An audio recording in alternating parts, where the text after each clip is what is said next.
The deceased are more useful than they appear.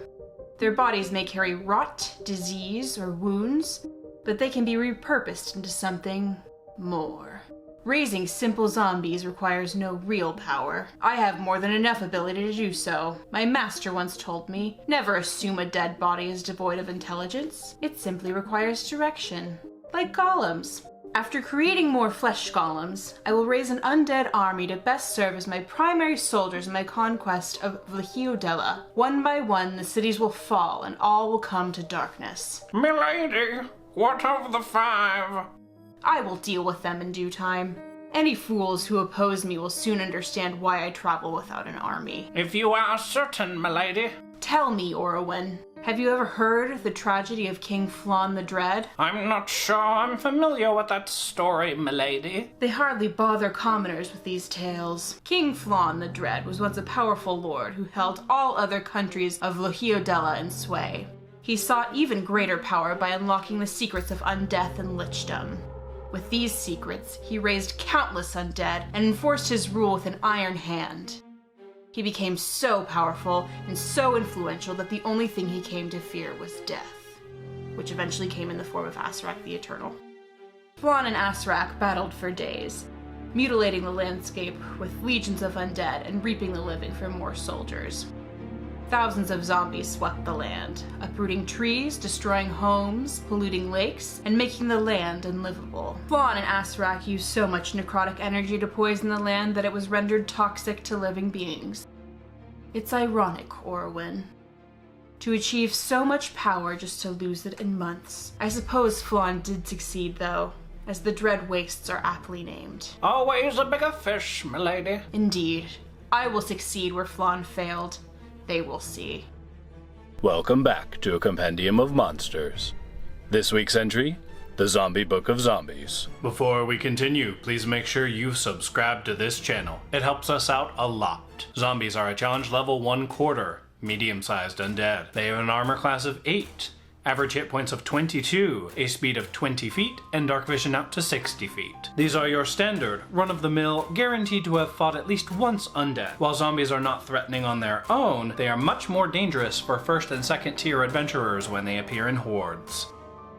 Husk zombies are a challenge level 1, medium-sized undead. They have an armor class of 10, average hit points of 37, a speed of 35 feet, and dark vision out to 60 feet. Husk zombies are underrated at their challenge level because each time a husk zombie kills a humanoid with a melee attack, that humanoid revives as a dusk zombie on its next turn. Husk zombies have a basic multi-attack that allows them to make unlimited additional claw attacks each time it reduces a creature to 0 hit points. To emphasize how dangerous they are, a husk zombie will immediately kill any commoner it successfully attacks regardless of its damage roll. It then gains 1 additional attack and causes another husk zombie to rise. With a speed of 35 feet, a single husk zombie could easily kill 10 grouped commoners, which would all rise as additional husk zombies and start killing more nearby commoners, exponentially increasing their numbers. Husk zombies also have a variant feature where they explode and can kill more nearby humanoids. Any humanoids killed by the explosion rise as husk zombies after 1 minute. Yikes! Ogre zombies are a challenge level 2, large-sized undead. They have an armor class of 8, average hit points of 85, a speed of 30 feet, and dark vision out to 60 feet. Ogre zombies have relatively high health pools for their challenge level, but are easy for low-level parties to surround and are not threatening to high-level adventurers. Mummies are a challenge level 3, medium-sized undead. They have an armor class of 11, average hit points of 58, a speed of 20 feet, and dark vision out to 60 feet. Mummies are vulnerable to fire damage, though they resist all damage from non-magical attacks. Mummies are a dangerous undead as they inflict disease with every successful melee attack and have the ability to inflict paralysis with a baleful glare. Beholder zombies are a challenge level 5, large-sized undead. They have an armor class of 15, average hit points of 93, a speed of 0 feet, a hovering speed of 20 feet, and dark vision out to 60 feet. Beholder zombies do not have a living beholder's anti-magic gaze, but they possess 4 eye rays and can use 1 of them per turn. Beholder zombies are really dangerous because of these eye rays. 1 eye ray causes paralysis, 1 eye ray causes fear, 1 eye ray inflicts significant necrotic damage, and 1 eye ray tries to disintegrate the target creature. Greater Zombies are challenge level 5, medium-sized undead. They have an armor class of 15, average hit points of 97, a speed of 30 feet, and dark vision out to 60 feet. Greater Zombies are immune to several conditions: charmed, exhausted, frightened, paralyzed, and poisoned. They also resist cold and necrotic damage, while they are completely immune to poison damage. Greater Zombies still attack with a basic zombie attack, but as they're empowered with necrotic energy, they deal significantly more damage.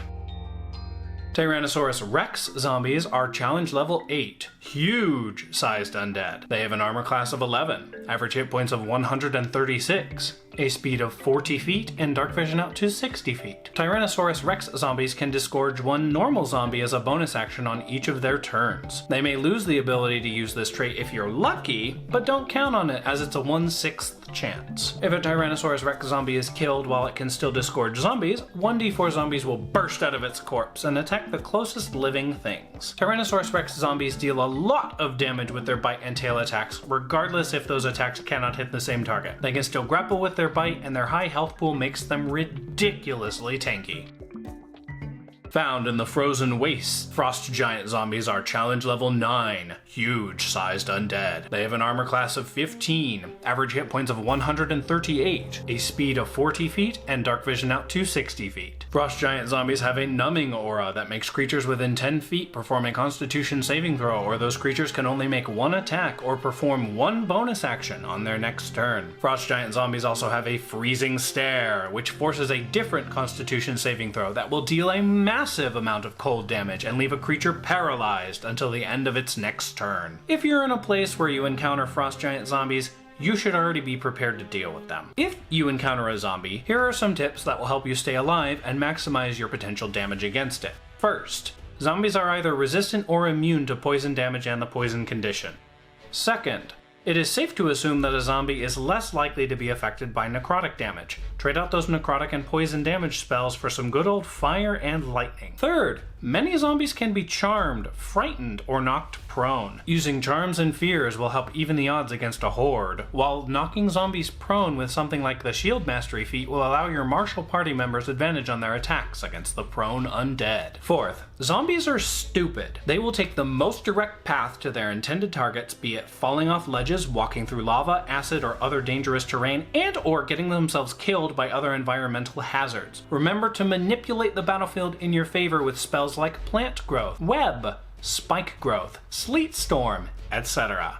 Fifth, most zombies have the ability to make a Constitution saving throw and reduce to 0 hit points unless they take radiant damage or damage from a critical hit. The DC is 5 plus the damage dealt. On a success, the zombie drops to 1 hit point and will get 1 more turn to plague your party. I've seen stories of some DMs incorrectly running this Constitution saving throw as a constant, meaning the zombie can perform a save every time it's reduced to 0 hit points. Guys, gals, and non-binary people, a zombie cannot drop to 1 hit point if it is already at 1 hit point. Smash that zombie into the ground. If it succeeds its first save, it won't survive the next one. Zombies are created with necromantic energy that is infused into the recently dead. This normally comes from spells, though other nefarious, terrifyingly powerful forces exist in the multiverse that can create zombies, seemingly at will. Zombies left to their own devices will do nothing in the absence of a command. The zombies are not intelligent enough to interpret commands. Giving a zombie the order to protect a place will enable it to do so until it receives another command, but a zombie told to bring an item from point A to point B will bring the item and stop. It will not put the item down or do anything until told to do so. Happily, for any budding necromancers out there, zombies without commands are still infused with evil and will attack living beings that pass them by. My players have encountered zombies just about everywhere you can think of. Their starting city of Peaceland and all over the jungle of Chult. Torin is just zealous enough as a paladin that he will not, under any circumstances, leave undead standing. When zombies get involved, he gets stabby. Anyways, what do you all think about zombies, as well as the zombies I've mentioned? How many have you seen in your D&D games? Let me know in the comments below. As always, thank you all so much for watching. If you enjoyed this video, please hit that subscribe button and smash that like button. We'll see you all next time.